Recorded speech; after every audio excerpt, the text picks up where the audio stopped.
నమస్తే, welcome to big Telugu TV. ప్రస్తుతం మనతో పాటు ఉన్నారు సినీ క్రిటిక్ దాసరి విజ్ఞాన్ గారు. హలో అండి విజ్ఞాన్ గారు. నమస్తే. కన్నప్ప రిలీజ్ ఎప్పుడు అనే విషయం పక్కన పెడితే సినిమా కన్నా కూడా సినిమా వివాదాల గురించి మనం ఎక్కువగా మాట్లాడుకుంటున్నాం. ఒకసారి మనం విష్ణు గారి గురించి మాట్లాడతాం, మరోసారి మంచి మనోజ్ గారి కోసం మాట్లాడుకోవాల్సి వస్తుంది, ఇంకోసారి యూనివర్సిటీ గురించి కూడా కన్నప్పను జోడించే మాట్లాడుకోవాల్సిన పరిస్థితులు అయితే వచ్చాయి. ఓకే, ఇప్పుడు కన్నప్ప విషయంలో విష్ణు గారు చాలా పెద్ద తప్పు చేశారు. మేబీ అది చేసి ఉండకపోతే కన్నప్ప ఒక రేంజ్లో ఉండేది అనేది ఒక వర్గం వారు మాట్లాడుతున్నారు. అసలు ఆయన చేసిన తప్పుకి విష్ణు కన్నప్పకి ఏంటి సంబంధం? ఇది విష్ణు అనే కాదు, చాలామంది సినిమా వాళ్ళు మోసపోయే అంశం బేసికలీ. ఈవెన్ మనం కూడా మోసపోతాం. అంటే లైక్ మనకి షూటింగ్, ఇప్పుడు ఫ్రేమ్ షూట్ ఎలా ఉంటే బాగుంటుంది, ఏం చేస్తే బాగుంటుంది, వీటి మీద అవగాహన పర్వాలా బాగానే ఉంటుంది. టెక్నికల్ నాలెడ్జ్ ఉండదు. అవి కొంతమంది చదువుకొనే వస్తారు. ఎడిటింగ్ నాలెడ్జ్ కానీ, విఎఫ్ఎక్స్ కానీ, డిఐ కలరింగ్ కానీ, ఇంకేమైనా గ్రాఫిక్స్లో బోల్డ్ ఉంటాయి మనకు తెలియనివి రకరకాలవి. అవన్నీ మనకు రావు బేసికల్లీ. ఎవరైతే పనిమంతులు ఉంటారో వాళ్ళకి ఇస్తాం. వాళ్ళు ఏం చేస్తారంటే వాళ్ళకి అరకొర పని వచ్చినా అంత పెద్ద ప్రాజెక్ట్ ఒప్పుకోకపోతే బాగోదు కదా అని చెప్పేసి ట్రై చేద్దామనో ఇంకేడ్ చేద్దామనో మాకు వర్క్ విపరీతంగా వచ్చు అని చెప్పి ప్రాజెక్ట్ని పట్టేసుకుంటారు. వీళ్ళకి ఏంటంటే టెక్నికల్ వర్క్ ఉండదు, వాక్చాతుర్యం ఎక్కువ ఉంటుంది.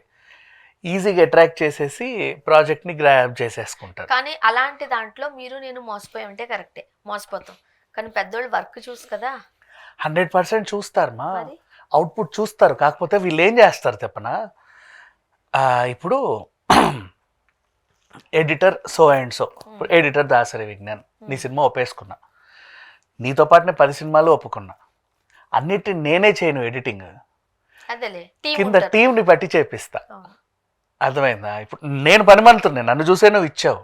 ఎందుకంటే నేను నా గత వర్కులు చూపించగో చూడని నేను పెట్టుకునే టీంలు రోజుకొకడు మారుతూ ఉంటాడు. అంటే వాళ్ళని కూడా టెంపరీ పెట్టుకుంటాను. ఎందుకంటే నాకు రెగ్యులర్గా ప్రాజెక్ట్స్ వస్తాయో రాదో నాకు తెలియదు. అలానే వాళ్ళందరినీ జీతాలకు పెట్టుకోను. టెంపరీగా ఫ్రీలాన్సర్స్ని తీసుకుంటాం. 2 months or 3 months, లేదా ఒక వర్క్ అలాట్ చేసి ఈ 15 minute డ్యూరేషన్ నువ్వు చేసేవు, ఎంత తీసుకుంటావు? చాలా ఉంది బ్రో, నేను ఒక 2 lakhs తీసుకుంటాను. లేదు మా బడ్జెట్ అంత లేదు, 1 lakh వచ్చేసే అని చెప్పేసి చెప్పేవాడికి ఇస్తాం.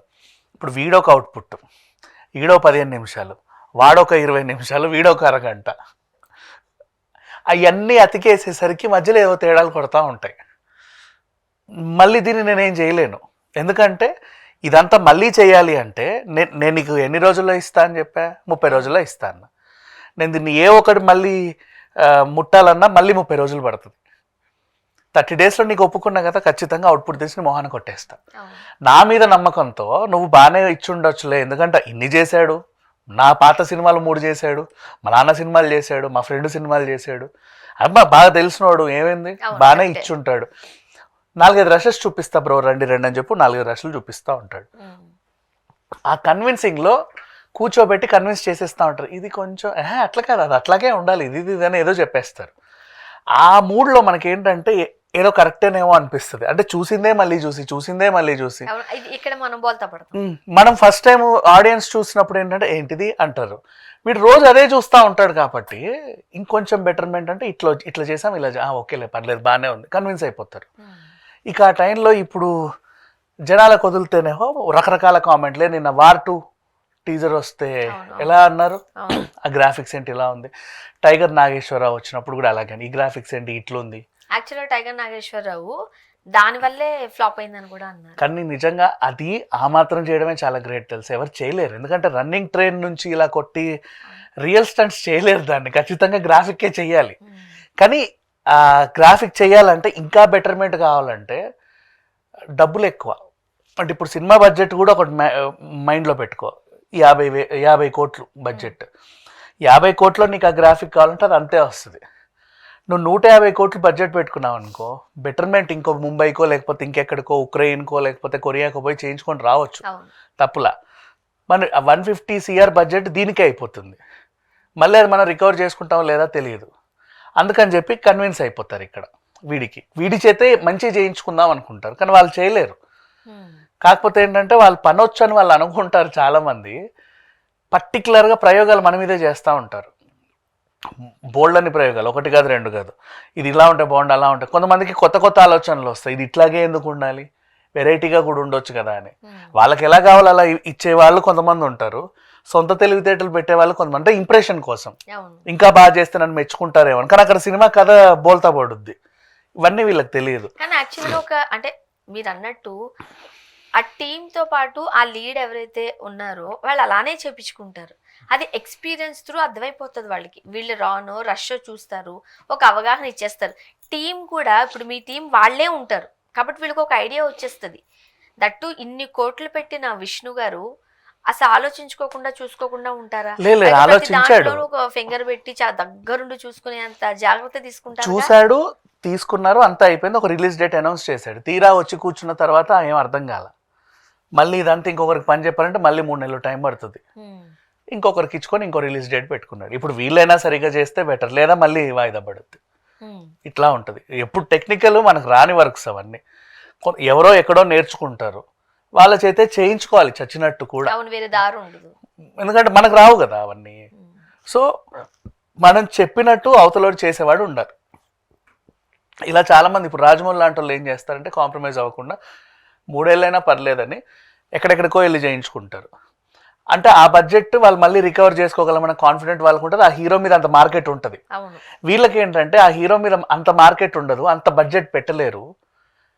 ఇంతలోనే కావాలి, ఇక్కడిక్కడే చేయాలి, ఇంత డ్యూరేషన్లో కావాలి. ఈ టైంలో కొంచెం ఇట్లాంటి ఫ్లక్చుయేషన్స్ అన్నీ అవుతా ఉంటాయి. కానీ జనరల్గా ఆ రోజు జరిగిన రష్, ఆ రోజు సాయంత్రానికో లేకపోతే ఫర్ ఎగ్జాంపుల్ ఒక 1 వీక్ షూట్ చేశారనుకోండి, వీళ్ళు ఖచ్చితంగా గ్యాప్ ఇస్తారు, 1 డేనో 2 డేస్.